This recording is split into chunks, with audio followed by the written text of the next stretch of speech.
Hello दोस्तों, नमस्कार। आप देख रहे हैं द वर्ड ऑफ बुद्धिस्ट 001 में। अगर इस चैनल पे नए हो तो सब्सक्राइब जरूर करें। तो इस वीडियो में बताने वाले हैं कि ब्रह्मा, विष्णु और महेश का जन्म कैसे हुआ। ब्रह्मा, विष्णु और महेश को हिंदू धर्म में काफी मान्यता दी गई है। शास्त्रों में त्रिदेव का विशेष स्थान दिया गया है। ऐसे में ब्रह्मा जी को कुछ और मान्यता दी जाती है कि क्योंकि उन्हें सृष्टि के रचयिता कहा जाता है। आपने सृष्टि के रचयिता के बारे में तो बहुत सुना होगा, लेकिन क्या आपको पता है कि सृष्टि के रचयिता का जन्म कब हुआ था? आइए जानते हैं। इस आर्टिकल में एल माना जाता है कि सृष्टि के रचयिता ब्रह्मा जी की उत्पत्ति नाभि से हुई थी। जी हाँ, सृष्टि के रचयिता ब्रह्मा जी की उत्पत्ति भगवान विष्णु की नाभि से निकले कमल के द्वारा हुई थी। जब इनकी उत्पत्ति हुई को उन्होंने चारों ओर देखा, जिसकी वजह से उनके चार मुख हो गए। कौन है सप्तऋषि? जब से सृष्टि का आरंभ हुआ तब से कई बार यह सवाल उठा कि ब्रह्मा, विष्णु और महेश में से बड़ा कौन है। हमारे पुराणों में इसके विषय में कई कथा मिलती है। सनातन धर्म में कई सारे संप्रदाय हैं और सब संप्रदाय में अपने अपने इष्टदेव को अधिक महत्व दिया गया है। फिर भी यह सनातन धर्म की महानता है कि हर संप्रदाय दूसरे संप्रदाय का आदर और सम्मान करता है।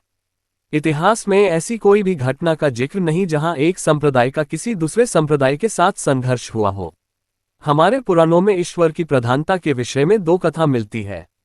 एक कथा शिव महापुराण में मिलती है और दूसरी भगवत कथा में मिलती है। जब से सृष्टि का आरंभ हुआ तब से कई बार यह सवाल उठा कि ब्रह्मा, विष्णु और महेश में से बड़ा कौन है। हमारे पुराणों में इसके विषय में कई कथा मिलती है। सनातन धर्म में कई सारे संप्रदाय हैं और सब संप्रदाय में अपने अपने इष्टदेव को अधिक महत्व दिया गया है। फिर भी यह सनातन धर्म की महानता है कि हर संप्रदाय दूसरे संप्रदाय का आदर और सम्मान करता है। इतिहास में ऐसी कोई भी घटना का जिक्र नहीं जहां एक संप्रदाय का किसी दूसरे संप्रदाय के साथ संघर्ष हुआ हो।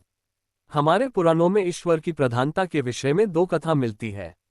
एक कथा शिव महापुराण में मिलती है और दूसरी भगवत कथा में मिलती है। शिव पुराण के अनुसार एक बार ब्रह्मा और विष्णु में विवाद हो गया कि उन दोनों में से कौन बड़ा है। जब विवाद इतना बढ़ गया कि उन दोनों में युद्ध की नौबत आ गई, तब उन दोनों के मध्य एक बड़ा सा अग्निस्तंभ प्रकट हो गया। अब उन दोनों ने ये निश्चय किया कि जो भी पहले इस अग्निस्तंभ की अंत को पा लेगा वही श्रेष्ठ है। भगवान विष्णु उस स्तंभ के अंत को पाने के लिए नीचे की ओर गए और ब्रह्मा जी ऊपर की तरफ गए। दोनों में से कोई भी इस अग्निस्तंभ के अंत को पाने में सफल ना रहा। भगवान विष्णु ने तो अपनी हार स्वीकार कर ली, परंतु ब्रह्मा जी ने असत्य कहा कि उन्हें अंत मिल गया है, इसलिए मैं श्रेष्ठ हूँ।